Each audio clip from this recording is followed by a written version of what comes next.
E-KYC करणाऱ्या महिलांची संख्या किती आहे ही माहिती पडलेली आहे का? अद्याप किती महिलांचं ई-केवायसी लाडकी बहीणमध्ये करण्याचं बाकी राहिलेलं? आम्ही साधारणपणे 2 महिन्यापूर्वी 18 नोव्हेंबरपर्यंत ई-केवायसीची प्रक्रिया पूर्ण करण्याच्या संदर्भामध्ये सर्वच आपल्या महाराष्ट्रातील लाडकी बहीण मुख्यमंत्री माझी लाडकी बहीण योजनेच्या लाभार्थी महिला ज्या आहेत त्या माता भगिनींना आम्ही त्या ठिकाणी सूचना केल्या होत्या। त्यानुसार जवळपास 1,20,00,000पेक्षा अधिक महिलांची ई-केवायसीची प्रक्रिया 100% पूर्ण झालेली आहे आणि 50 लाखापेक्षा अधिक अशा महिला आहेत ज्यांची साधारणपणे 60% ही जी प्रक्रिया आहे ती त्या ठिकाणी पूर्ण झालेली आहे। मधल्या कालावधीमध्ये अतिवृष्टी असेल, पूर परिस्थिती असेल, अवकाळी पाऊस असेल, म्हणजे मे महिन्याच्या पहिल्या आठवड्यामध्ये जो पाऊस झालेला आहे तो साधारणपर्यंत जवळपास 5 ते 10 नोव्हेंबरपर्यंत पाऊस सुरू होता। बऱ्याचशा ठिकाणी पुराची परिस्थिती सुद्धा होती, अतिवृष्टी सुद्धा झाली आणि त्या ठिकाणी महिलांचे काही असणारे कागदपत्र असतात, काही दाखले असतात, तर ते त्यांना म्हणजे पुराच्या परिस्थितीमध्ये सुद्धा तिथं काही भरपूरशा लाभार्थ्यांनी गमावलेले आहेत। त्या दृष्टिकोनातून आणि त्याचबरोबर ज्या विधवा महिला आहेत किंवा ज्या एकल महिला आहेत म्हणजे ज्यांचे वडील वारलेले आहेत पण डिवोर्स झालेला आहे किंवा अशा पद्धतीच्या ज्या काही बाबी आहेत तर त्याच्यामध्ये त्यांचीही त्याच्यामध्ये विनंती होती, सूचना होती। मधल्या कालावधीमध्ये आदरणीय मुख्यमंत्री देवेंद्र फडणवीस साहेब, दोन्ही उपमुख्यमंत्री शिंदे साहेब आणि आदरणीय दादांच्याकडे सुद्धा त्या संदर्भातली चर्चा करण्यात आली आणि 31 डिसेंबरपर्यंत आपण ई-केवायसी करण्याची मुदत ही वाढवत आहोत, म्हणजे जेणेकरून ज्या अतिवृष्टी झाली स्थिती झाली तिथल्यांनाही महिलांना ई-केवायसीसाठी त्या ठिकाणी अधिकची मुदतीतून त्यांना ई-केवायसीची प्रक्रिया पूर्ण करता येईल। या व्यतिरिक्त ज्यांचे पतीचं निधन झालेलं आहे, वडिलांचंही निधन झालेलं आहे, अशांकडे जे सर्टिफिकेट नाही आहेत म्हणजे अशांकडे त्यांचे जे डॉक्युमेंट्स नाही आहेत, त्यांचं डेथ सर्टिफिकेट असेल किंवा डिवोर्सचे न्यायालयांच्या जे काही डिवोर्सचे सर्टिफिकेट्स असतात म्हणजे कोर्टचे जे डॉक्युमेंट्स असतात ते त्यांना अपलोड करण्याच्या दृष्टिकोनातून किंवा एखाद्या गावामध्ये एखादी एकल महिला किंवा तिच्या पतीचंही निधन झालं आणि वडिलांचंही निधन झालेलं आहे, अशा महिलेनी लाभार्थ्यांनी जर ते डेथ सर्टिफिकेट किंवा ते डॉक्युमेंट्स जर तिथल्या उपलब्ध करून जी सर्टिफिकेट आहे ती CDPO कडे देऊन त्या संदर्भातली सगळी प्रक्रिया पूर्ण करून घेऊ शकतील।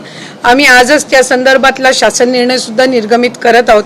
त्याच्यामध्ये ज्या ज्या गावातल्या किंवा शहरातल्या तिथल्या अंगणवाडी केंद्र आहेत, ज्या अंगणवाडी सेविका आहेत त्यांच्याकडे त्यांनी तशा पद्धतीचे कागदपत्र सबमिट करायचे आहेत। इन द मीन वाईल त्या मध्यंतरी त्या कालावधीमध्ये आम्ही वेबसाईटवर पण तशा पद्धतीचं ऑप्शन हे देण्याच्या दृष्टिकोनातून आमचं काम हे सुरू आहे। रोज साधारणपणे 4 ते 5 लाख महिलांचं ई-केवायसीची प्रक्रिया ही त्या ठिकाणी होत आहे। मधल्या काळात थोडं 1-2 लाखावरती संख्या आलेली होती, पण नंतर पुन्हा एकदा त्या वेबसाईट आणि संबंधित विषयांवर काम करून आता ती पूर्वपदावर आलेली आहे। तर या संदर्भामध्ये राज्याचे मुख्यमंत्री फडणवीस साहेब आणि दोन्ही पण या सगळ्या लाडक्या बहिणींमध्ये सातत्यानं अनेक बातम्यांसमोर येत होत्या की सरकारी महिलांनी देखील या सगळ्या योजनेचा लाभ उचललाय। आता एक नवीन बातमी समोर होते, वृत्तपत्रामध्ये छापून आली आहे की ज्यांचे पुरुष म्हणजे पोलीसमध्ये कामाला आहेत त्यांच्या पत्नींनी देखील पोलीस नाही, एक गोष्ट आपण ह्याच्यामध्ये समजून घेतली पाहिजे की जून 2024 मध्ये ही योजना झाली। 1 जुलैपासून लाभार्थ्यांनी याच्यामध्ये फॉर्म भरायला सुरू केले। सरकारी नोकरींमध्ये जे असणारे लाभ घेणारे होते जवळपास 7 ते 8 महिन्यांपासून त्याच्या जसं विभागाच्या यंत्रणेच्या लक्षात येत गेलं तसं तसं त्यांचा लाभ तिथल्या तिथे थांबवत गेलेला आहे। 6-8 महिन्यानंतर ज्यांचं निदर्शनास आलेलं आहे त्यांच्या पगारातून ती ट्रेजरीमध्ये सरकारी तिजोरीमध्ये घेण्याची प्रक्रिया सुद्धा जवळपास 8 महिन्यापासून त्या ठिकाणी सुरू आहे। आणि ज्यांना नवीन सरकारी नोकरी लागते, जशी पोलीस भरती जशी होते किंवा सरकारी नोकरी जशी लागते तसं ते डॉक्युमेंट त्या विभागाकडे देतात की आता मी या योजनेमध्ये पात्र नाहीये, तर त्या पद्धतीने आपण ते अपडेट करत असो। जसं ज्याला नमो शेतकरी योजनेचा साधारणपणे तो 5 ते 6 लाखाचा डेटा होता आणि मग त्या पद्धतीनं त्यांचा लाभ आपण 1000 रुपये त्यांना नमो शेतकरीचा आणि 500 रुपये लाडकी बहीणचा असा आपण सुरू केला. तसंच सेवार्थाचं ज्या वेळेला आम्हाला 2500चा डेटा मिळाला, आपण त्यांचा लाभ तिथल्या तिथंच फेब्रुवारी महिन्यातच आपण बंद करून टाकला. काही वेळेला असं होतंय की प्रसारमाध्यमांकडे किंवा वर्तमानपत्रांकडे 2-2, 3-3 महिन्यानंतरचे केसेस सुद्धा समोर येत आहेत आणि मग ते नव्याने आत्ताच झालेत अशा पद्धतीची त्या ठिकाणी एक म्हणजे संभ्रम निर्माण होत आहे. आम्हाला ज्या ज्या वेळेला सरकारी जिथं नोकरी लागलेली असेल किंवा काय हे जसं त्यांच्या याच्यावर अपडेट होतं त्यावेळेसपासूनच आपण त्यांचा लाभ देण्याची प्रक्रिया बंद करत असतो. जो 12,000 12,500 पुरुषांच्या संदर्भात पण होता, जिथं घरामध्ये महिलेची अकाउंटच नव्हती आणि त्यावेळेला त्यांनी पुरुषांच्या याच्यावर सुरू केलेलं होतं. स्वतःचे अकाउंट आल्यानंतर त्यांनी ते अकाउंट बदलण्याचा सुद्धा प्रयत्न केला.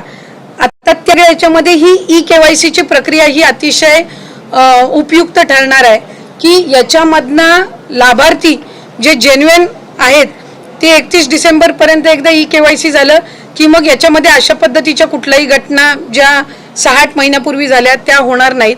आणि जे पुरुष लाभार्थ्यांनी काही ठिकाणी जिथं लाभ घेतलेला आहे तिथंही आम्ही व्हेरीफाय केलंय.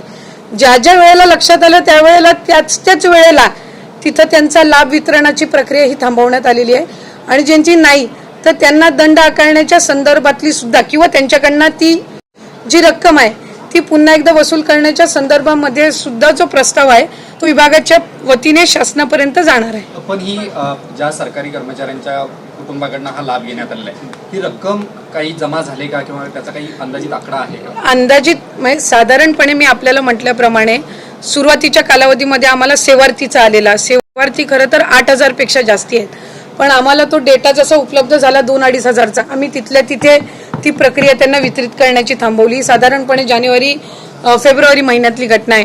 सरकारीमध्ये पण बरेचसे असे आहेत ज्यांची सरकारी नोकरी लागल्यानंतर त्यांनी आपलं जे चलन असतं सरकारी चलन याच्यातनं त्यांनी ती रक्कम परतफेड केलेली आहे. जिथं जिथं प्रशासनाच्या स्थानिक प्रशासनाच्या लक्षात आलं तिथं त्यावेळेला त्यांनी एकतर तो लाभ बंद केलेला आहे आणि जर त्यांना 3 महिन्याचा लाभ गेला असेल तर त्यांच्याकडनं दर महिन्याचा वसूल करण्याच्या संदर्भामध्ये सुद्धा प्रक्रिया केलेली आहे. त्यामुळे साधारणपणे ही जी संख्या आहे ही काही फार मोठी नाही आहे. म्हणजे तसं बघायला गेलं तर 1% पण आतली असणारी संख्या आहे आणि ती प्रक्रिया जी आहे ती आपल्याकडे ती विभागाकडे ती रक्कम परत येणार नाही. ती शासनाचं जे ट्रेजरी डिपार्टमेंट आहे यांनी जो एक ठराविक हेड आम्हाला ओपन करून दिलेला आहे ती त्याच्यामध्ये येते आणि मग ती शासन जमा होते. ही प्रक्रिया सुरू आहे. म्हणजे ही कसं आहे जसं आता तुम्ही पोलीस भरतीच्या संदर्भातलं म्हटलं की पोलीस भरती जशी जशी होत त्याच्यातले जे लाभार्थी असतील ज्यांची पोलीस भरतीमध्ये नियुक्ती झाली मग ते नंतर 1-1.5 महिन्याच्या नंतर कालावधीमध्ये ते विड्रॉ करायला लागतात. त्यामुळे दर महिन्याला अशा पद्धतीचे आकडे येत असतात. जसं 65 वय च्या पलीकडे ज्या महिला जातात ती दर महिन्याला रिवाईज होत असते. म्हणजे जसं जसं ते 65 वर्षाच्या पुढे जातात तसं तसं ते अपडेट होत जातं. म्हणजे जे ऑक्टोबर महिन्यामध्ये नोव्हेंबरमध्ये लागू होईलच अशातला काही भाग नसतो आणि जसे जसे त्यांच्या डॉक्युमेंटचे व्हेरिफिकेशन होत जातात इतर सगळ्या बाबी त्यांच्या पूर्तता होत जाते त्या पद्धतीने ती प्रोसिजर ही पार पडत असते. मराठवाड्यातील ज्या महिला ज्या आहेत त्यांची कागदपत्र गहाळ झाली आहेत त्यांना सरकार कशा पद्धतीनं मदत करते? म्हणजे कागदपत्र गहाळ झाली जसं आपण मगाशी म्हणाला होतात त्यांना कशा पद्धतीनं मदत होते? एक तर आपण यादी बघितलेलं आहे की ज्या वेळेला भूकंपाची असेल अतिवृष्टी असेल पुराची ज्या वेळेला परिस्थिती येत असते त्यावेळेला तिथल्या स्थानिक प्रशासन म्हणजे महसूल विभाग जो असतो तो या दाखल्यांच्या संदर्भामध्ये तिथं ते काम करत असतात. कारण तिथले जे मंडळ म्हणजे अगदी ग्राउंड लेवलला मंडल अधिकारी असतात तलाठी असतात यांच्याकडे पंचनाम्यांची नोंद झाल्यानंतर त्या पंचनाम्यांमध्ये लाडक्या बहिणीचा जो हप्ता बंद झाला आहे त्यांच्यासाठी हा फॉर्म भरून देणं खूप गरजेचं आहे. लाडकी बहीण योजनेचा लाभ सुरू करण्याबाबतचा हा फॉर्म आहे आणि हा फॉर्म तुम्हाला भरून देणं हे खूपच महत्त्वाचं आहे. अन्यथा तुमचं नाव पात्र लाभार्थी यादीतून बाहेर काढलं जाईल आणि तुम्हाला मार्च महिन्याचा हप्ता हा येणार नाही. तुम्ही हा फॉर्म बघू शकताय. बघा हा फॉर्ममध्ये काय लिहिलं आहे, लाडकी बहीण योजनेचा लाभ सुरू करण्याबाबत मी वरील विषयांना विनंतीपूर्वक अर्ज करते की मी तुमचं नाव वगैरे तुमचं जिल्हा इथे राहते आधार क्रमांक टाकायचा आहे मी मुख्यमंत्री माझी लाडकी बहीण योजनेअंतर्गत नारी शक्तित्व ॲप किंवा वेब पोर्टलद्वारे अर्ज केलेला असा अर्जाचा क्रमांक हा आहे. तुमचा जो अर्जाचा क्रमांक आहे तो अर्जाचा क्रमांक टाकायचा आहे आणि खाली सगळी माहिती दिलेली आहे बघा त्या फॉर्मवरती. ती माहिती काय असणार आहे, मी आता सर्व नियमांमध्ये बसत आहे आणि मी सर्व नियमांमध्ये बसत असल्यामुळं माझा जो लाभ आहे तो सुरू करावा. माझं जे नाव आहे ते पुन्हा पात्र लाभार्थी यादीमध्ये टाकावं अशासाठी हा विनंती अर्ज आहे. तिथं तुमचा जिल्हा बदलायचा आहे. त्यामुळं लक्षात घ्या, ज्या लाडक्या बहिणींना वाटत आहे की त्यांचा हप्ता येईल का नाही त्यांनी हा फॉर्म भरून द्या. अंगणवाडी सेविकांकडे हा फॉर्म तुम्हाला मिळून जाईल. त्यांना म्हणा आम्हाला लाडकी बहिणीचा लाभ सुरू करण्याबाबतचा अर्ज हा करायचा आहे, तो आम्हाला लाभ करून द्या. लक्षात घ्या, आता एप्रिल महिन्याचे अवघे 2 ते 3 दिवस राहिले आहेत आणि आता लाडकी बहिणीसाठी खुशखबर राहिली आहे. 2 ते 3 दिवसात आता वाटप हे सुरू होणार. आदित्य तटकरे मॅडम यांची मोठी घोषणा झालेली आहे. आता लवकरच पैसे आपल्याला येतील. हळूहळू सर्व लाडक्या बहिणी ज्या वाट पाहत होत्या की आपल्याला पैसे येणार का नाही, तर त्यांच्यासाठी आता प्रतीक्षा संपलेली आहे. पहा, 2 दिवस वाट पहा. आज हा JR 100% येईल. आज JR आल्यानंतर पुढे 29, 30 हे 2 दिवस आहेत. 2 दिवस वाटप हे 100% होणार. कारण बघा, भरपूर ठिकाणी बैठका झालेल्या आहेत. सरकारनं सुद्धा काही महत्त्वाच्या बैठका घेतलेल्या आहेत लाडक्या बहिणीविषयी. कारण राज्यामध्ये आता सध्या आपण बघत आहोत तर भरपूर लाडक्या बहिणी नाराज झालेल्या दिसत आहेत. कारण 2 महिने झालं हप्ता आलेला नाही. हप्ता पण येऊ द्या, परंतु लाडकी बहीण योजनेमधून बाद होण्याची संख्या ही वाढत आहे. काल 26 लाख लाडक्या बहिणी बाद झाल्या. आज परवा दिवशी 10 लाख, म्हणजे असे जवळपास दररोज 10-15 लाख 20 लाख लाडक्या बहिणी बाद होत आहेत. आणि त्याची कारणं ही अद्यापही पुढे आलेली नाही. तर सर्व लाडक्या बहिणींकडून माझी एक नम्र विनंती आहे की लाडक्या बहिणींचा जो काही हप्ता आहे तो तुम्ही सुरू ठेवा. कारण काय होतं, तुम्ही एकदम असं बंद केलं तर लाडक्या बहिणींना काही कळणार नाही. तुम्ही त्याचं कारण स्पष्ट करायला हवं. त्यामुळं त्या सिद्ध करू शकताल की त्या पात्र आहेत की अपात्र आहेत. कारण भरपूर ठिकाणी काय होतं, चुकीने सुद्धा तुमचा फॉर्म हा अपात्र यादीत टाकला जाऊ शकतो.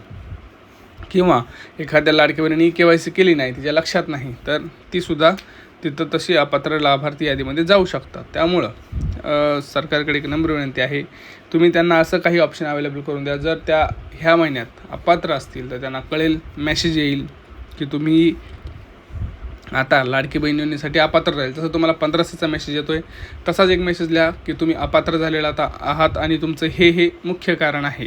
असं एकच मेसेज तुम्ही जरी पाठवला लाडक्या बहिणींना तरी त्यांना समजून जाईल की आपण अपात्र झालेले आहोत आणि आपल्याला आता इथून पुढे पैसे येणार नाहीत आणि त्याचं कारण काय होतं आणि त्यासाठी उपाय काय आहे. म्हणजे लाडकी बहीण योजनेचा विनंती अर्ज पुन्हा सुरू करू शकतो का, ते जो फॉर्म दाखवला तो आपण भरू देऊ शकतो. तर एक अशी योजना आपण बनवू शकतो जिथं तुम्ही मेसेज देऊ शकता की ज्या लाडक्या बहिणी अपात्र असतील त्यांनाच फक्त तुम्ही हा मेसेज पाठवा. ज्या पात्र असतील त्यांना पाठवण्याची काही गरज नाही. ज्या पात्र असतील त्यांना सरळ सांगा तुमचे अपात्र झालेले आहात आणि तुम्ही आता इथून पुढे पैसे काढू शकत नाही किंवा घेऊ शकत नाही. आता बघा, महाराष्ट्रामध्ये आपण जर पाहिलं तर दररोज 10 ते 12 जिल्ह्यांमध्ये वाटप होणार आहे. पुढच्या 2 दिवसामध्ये आपल्याला ते वाटप पाहायला मिळणार आहे. 1 मेला सुट्टी आहे, परंतु 29-30 एप्रिल हे पुढचे 2 दिवस खूप महत्त्वाचे असणार आहेत. 2 दिवसात जवळपास 15-16 जिल्ह्यांमध्ये हे वाटप होईल आणि सुरुवात काही मोठ्या शहरापासून होईल. जिथं गरजू लाडक्या बहिणी असतील, जास्त संख्या असेल, अशा शहरांपासून, अशा तालुक्यांपासून ही सुरुवात होणार आहे. त्यामुळं टेन्शन घ्यायचं कारण नाही. चॅनलला सबस्क्राईब करायचं आहे. हा व्हिडिओ आपल्याला जास्तीत जास्त लाडक्या बहिणीपर्यंत शेअर करायचा आहे, व्हॉट्सअपला शेअर करायचा आहे. आणि तुम्हाला फेब्रुवारी महिन्याचा हप्ता आला होता का हे तुम्ही कमेंट सेक्शनमध्ये सांगा. आणि आपला ऑप्शन कसा वाटला तुम्हाला मेसेज येण्यासाठी तो एक सुद्धा कळवा. कुठला ऑप्शन की जर बाबा मी अपात्र असेल तर मला मेसेज आला पाहिजे आणि त्याचं मुख्य कारण काय आहे हे सुद्धा तुम्ही सांगितलं पाहिजे. म्हणजे त्याच्यावर आपण काम करू शकतो. हे तुम्हाला ऑप्शन कसा वाटला तुम्ही कमेंट सेक्शनमध्ये सांगा. भेटूया पुढच्या व्हिडिओमध्ये मित्रांनो. तोपर्यंत जय महाराष्ट्र.